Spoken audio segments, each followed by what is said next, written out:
আসসালামু আলাইকুম। আশা করছি আপনারা সবাই অনেক ভালো আছেন আর আলহামদুলিল্লাহ আমরাও অনেক ভালো আছি। যেহেতু আমি আপনাদের সাথে মাঝে মাঝে শাড়ির বিভিন্ন টিউটোরিয়াল শেয়ার করি, অনেক বেশি রিকোয়েস্ট ছিল যে আপু কাপল কোনো শাড়ির টিউটোরিয়াল আমাদের সাথে শেয়ার করেন, যেমন আপনার জন্য শাড়ি এবং সাথে একটা পাঞ্জাবি।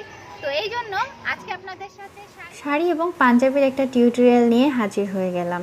আজকের ভিডিওতে আমি এই শাড়িটা তৈরি করে দেখাবো এবং তার পাশাপাশি সেম ম্যাচিং একটা ডিজাইনের পাঞ্জাবি করে দেখাবো। আর আজকের ভিডিওতে আমি শাড়িটা কিভাবে এঁকেছি এবং শাড়িটা কিভাবে কাজ করেছি, তার পাশাপাশি শাড়িটা কিভাবে লেস লাগিয়েছি তার ডিটেলস আমি আজকের ভিডিওতে দেখাবো।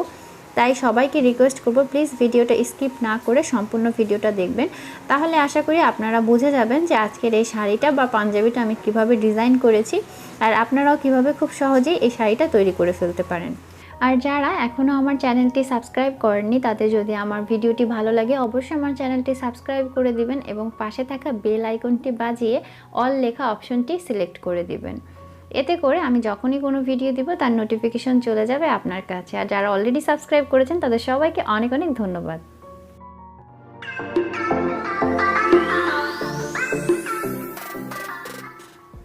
তো আমি আজকে শাড়িটা তৈরি করার জন্য এখানে একটা হাফ সিল্ক মসলিন শাড়ি নিয়ে নিয়েছি। আপনারা এরকম পছন্দ অনুযায়ী যে কোনো ধরনের একরঙা শাড়ি নিয়ে নিতে পারেন। আর হাফ সিল্ক মসলিন শাড়িটা সাধারণত হাফ সিল্ক শাড়ির থেকে একটু পাতলা হয়, দেখতেই পারছেন। তো আমি একটা সাদা শাড়ি নিয়ে নিয়েছি আর এখন সাদার সাথে আমার মনে হলো নীল কম্বিনেশনটা ভালো লাগবে, তাই আমি নীল দিয়েই কাজটা করেছি। তো এখানে আমি ডলার লেস নিয়ে নিয়েছি, ডলার লেস নিয়েছি আমি 10 গজ। টোটাল শাড়িতে পাড়ে লাগাবো আর সেই সাথে আমি 1 গজ লেস এক্সট্রা নিয়েছি যেটা ব্লাউজের হাতায় আমি ব্যবহার করব। তো এবার দেখিয়ে দিচ্ছি আরেকটা লেস। এখানে আমি আরেকটা লেস দেখাচ্ছি, এই লেসটা আমি নিয়েছি 2.5 গজ আর পাঞ্জাবির জন্য এক্সট্রা 1 গজ, তার মানে 3.5 গজ। তো এখানে আমি 2.5 গজ লেসে আপনাদেরকে দেখাচ্ছি। তো এখানে পাতার মতো যে লেসটা দেখছেন এই লেসটার পাতাগুলোই আমি আলাদা করে কেটে তারপরে শাড়িতে বসাবো, অনেকটাই অ্যাপ্লিকের মতো। তো সেটাও আপনাদেরকে দেখিয়ে দিব একটু পরে। আর শাড়ির আঁচলের দিকে ঝালটের মতো আমি এই লেসটা লাগাবো আর এই লেসটা আমি নিয়েছি 1.5 গজ। সাধারণত শাড়ির আঁচলে 1.5 গজের একটু কম লেস লাগে, বাট তারপরও আমি এখান থেকে 1.5 গজ লেস নিয়েছি। আর আজকে যারা আমার চ্যানেলে নতুন আছেন, আমার চ্যানেলে কিন্তু আমি আরও বিভিন্ন ধরনের ভিডিও শেয়ার করে থাকি। যেমন আমার চ্যানেলে ঢোকার পরে আপনারা যদি একটু নিচের দিকে নামেন তাহলে দেখতে পারবেন যে এখানে অ্যালবাম করাই আছে প্লে লিস্টে বিভিন্ন ধরনের যেসব ভিডিও আমি শেয়ার করে থাকি। তারপরও যারা নতুন আছেন এখনও আমার অন্যান্য শাড়ি বা আমার হাতের কাজের টিউটোরিয়ালগুলো দেখেননি, তারা চাইলে প্লেলিস্টে ঢোকার পরে ওন ডিজাইন শাড়ি এবং ড্রেস নামের একটা অ্যালবাম আছে, আমি এখন আপনাদেরকে দেখিয়ে দিচ্ছি। তো এই অ্যালবামে ঢুকে আমার যাবতীয় অন্যান্য শাড়ি বা হাতের কাজের টিউটোরিয়ালগুলো আপনারা চাইলে দেখে নিতে পারেন। আর তাছাড়া আপনাদের সুবিধার্থে আমি এখন আই বাটনেও লিঙ্কটা দিয়ে দিচ্ছি।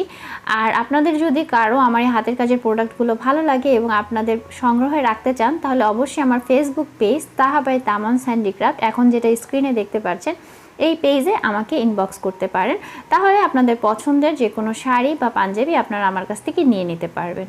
তো চলুন আর কথা না বাড়াই এবার শাড়ির টিউটোরিয়ালটা শুরু করি। তো শাড়িটা যেহেতু সাদা রঙের এই জন্য আমি ববিনের অংশে সাদা কালারের সুতা লাগিয়ে নিচ্ছি। আর উপরের যে দিকটায় আমি লেসের কাজটা করব, লেসের জন্য আমি এখানে নীল কালারের সুতা লাগিয়ে নিচ্ছি।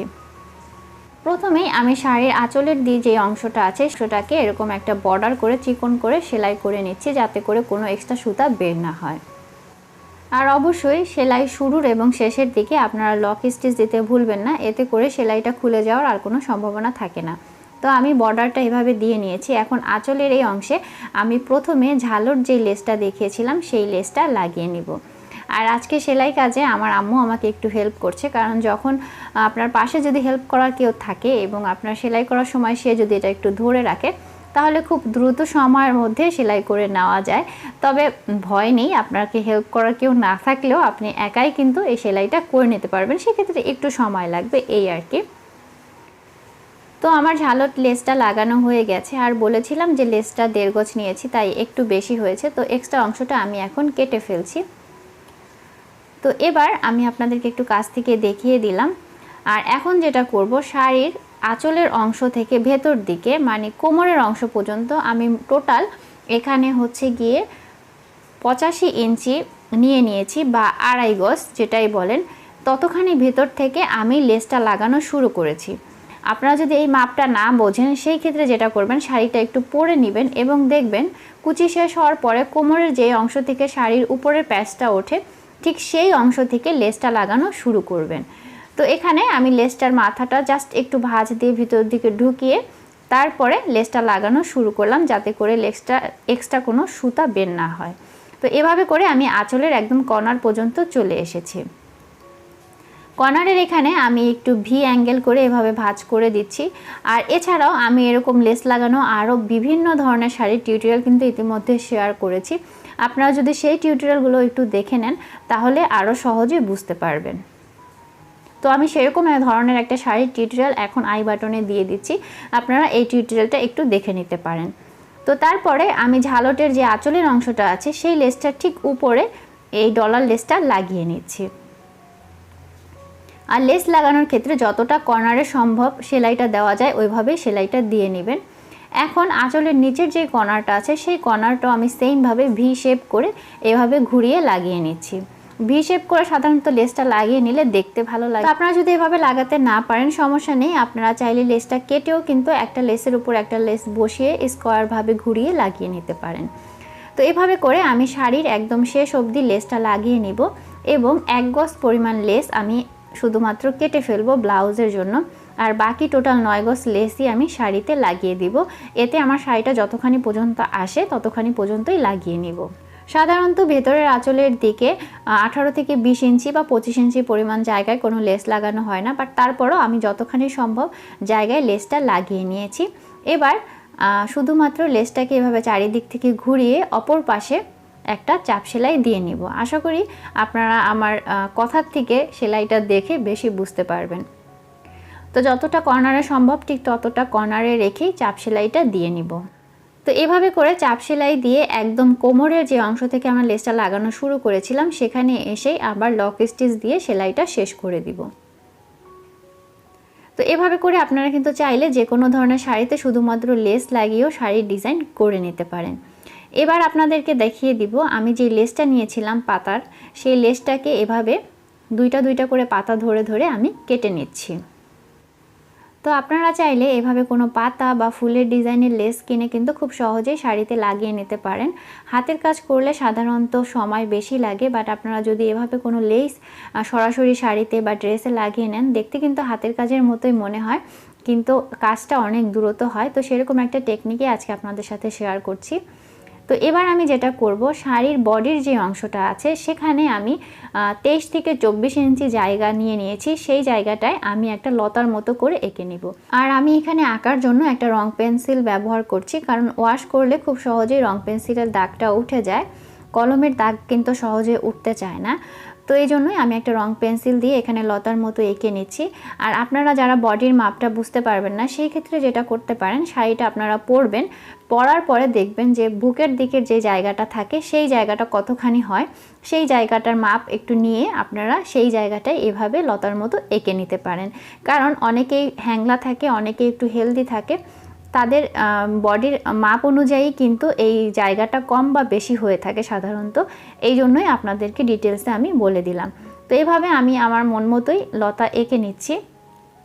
আপনারা চাইলে যদি নতুন হন সেই ক্ষেত্রে কোনো কাগজে আগে এঁকে নিতে পারেন, তারপরে সেটা দেখে বা সেটা ওর নিচে রেখে ছাপ দিয়েও এঁকে নিতে পারেন, বাট আমার কাছে এভাবে আঁকতেই সহজ মনে হয় তাই আমি এভাবেই এঁকে নিচ্ছি।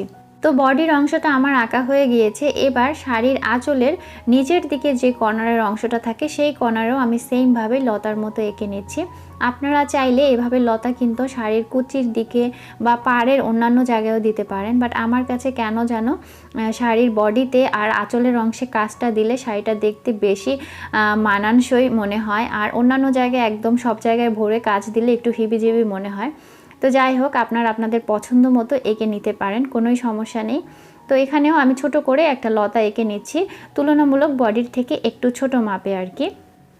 তো এইভাবে করে এঁকে নেওয়া হয়ে গেলে এবার আপনাদেরকে আমি দেখিয়ে দিচ্ছি আমি যে পাতাগুলো কেটে নিয়েছি সেই পাতাগুলো আমি ঠিক যে ডালগুলো এঁকেছি ডালগুলোর মাথায় একটা একটা করে এভাবে লাগিয়ে নিব, এবং যেই যেই জায়গায় লাগালে ভালো লাগবে মনে হয় সেরকম গ্যাপ দিয়ে দিয়েই লাগিয়ে নিব। আর এখানে আমি এখন সুতা নিয়ে নিয়েছি। এই সুতাগুলো আপনার নর্মাল যে কোনো সুতা, চুমকি, পুঁথি পাওয়া যায় এইসব দোকানেই কিন্তু পেয়ে যাবেন। তো এই সুতাটা হচ্ছে নীল এবং হালকা আকাশি কালারের শেড একটা সুতা। তো আমি যে সুতা দিয়ে কাজ করছি সেই সুতাটা যেহেতু একটু মোটা, যার কারণে আমি একটু মোটা ধাগাওয়ালা একটা সুই নিয়ে নিয়েছি। তো এবার আমি ফ্রেমে শাড়িটার যে অংশে কাজ করব সেটা লাগিয়ে নিলাম। তো এখন আমি সুতাটাকে খুলে সুতা থেকে কিছুটা অংশ শুয়ে লাগিয়ে নিচ্ছি। এই সুতাটা সাধারণত আস্তই থাকে, তো আপনাদের যতটুকু শুয়ে দরকার ঠিক ততটুকু লাগিয়ে নিলেই হবে। তো আমি সুতাটা লাগিয়ে নিচ্ছি, তারপরে আপনাদেরকে সেলাইটা দেখিয়ে দিচ্ছি। আমি খুব সহজ একটা 4 এখানে দিয়েছি। তো সেলাইটা তো আসলে বলে বোঝানো যাবে না, তাই আপনাদেরকে দেখিয়ে দিচ্ছি, আশা করি আপনারা দেখেই বুঝে নেবেন। তো সুতার এক প্রান্ত আমি গিট দিয়ে নিয়েছি, এবার সেলাইটা শুরু করছি।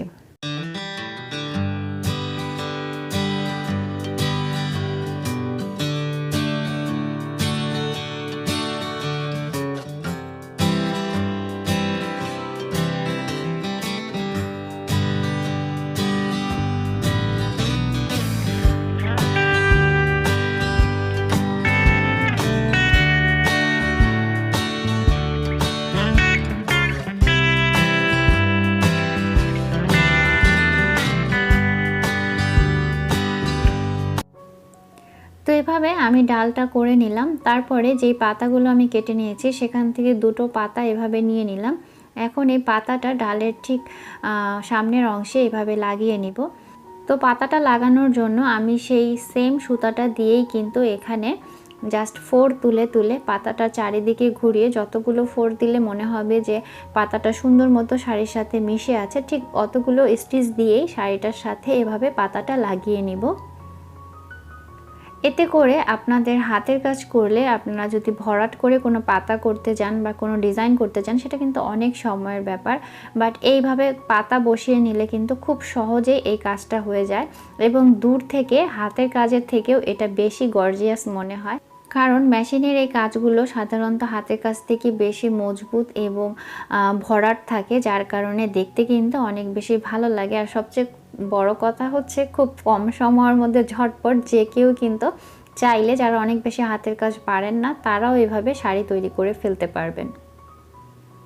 তো এভাবে করে আমি পাতাগুলো চারিদিকে ঘুরিয়ে লাগিয়ে নিয়েছি। আর পাতাগুলোর অবশ্যই মাথার যে অংশটা আছে সেই অংশটাও কিন্তু সেলাই করতে ভুলবেন না। তো এভাবে করে আমি অন্যান্য যে ডালগুলো আছে সেইমভাবে আমি ডালগুলো করে নিচ্ছি এবং পাতাগুলো লাগিয়ে নিচ্ছি।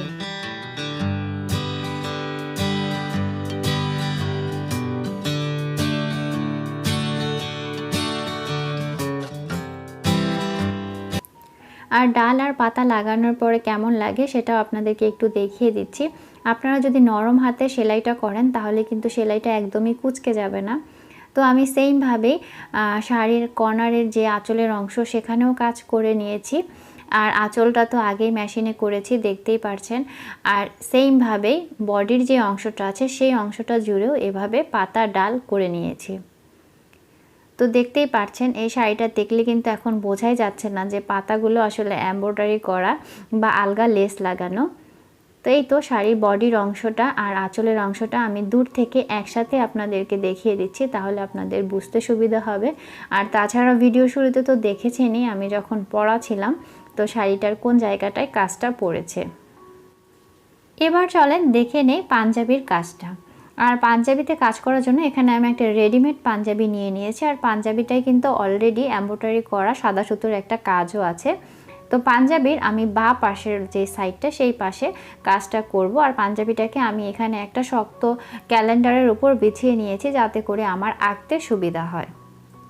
তো এবার আমি আবার একটা কালার পেন্সিলের সাহায্যে পাঞ্জাবির বডির বাম দিকের যে অংশটা আছে, ছেলেদের পাঞ্জাবি সাধারণত বাম দিকেই কাজটা হয়ে থাকে, মানে যদি আপনি এক পাশে কাজ করেন সেটা দেখতে বেশি ভালো লাগে।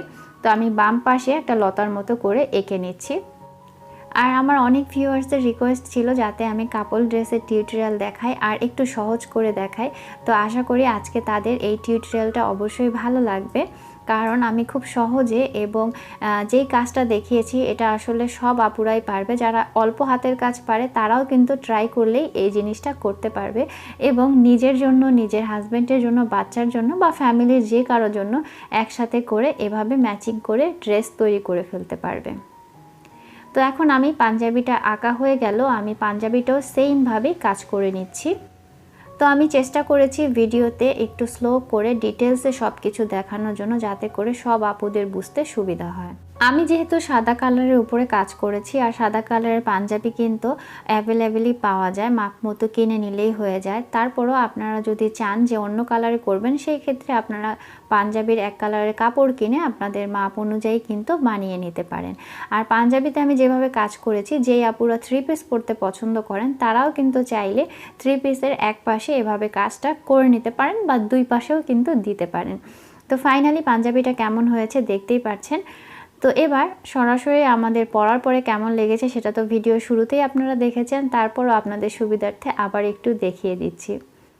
তো আমি চেষ্টা করেছি খুব সহজভাবে অল্প সময়ে কিভাবে আপনারা কাপল ড্রেস তৈরি করতে পারেন সেরকম একটা টিউটোরিয়াল আপনাদের মাঝে শেয়ার করার জন্য। তো আজকে টিউটোরিয়ালটি কেমন লেগেছে সেটা কিন্তু অবশ্যই কমেন্ট করে জানাতে ভুলবেন না, আর ভালো লাগলে এখনই লাইক করে দিন।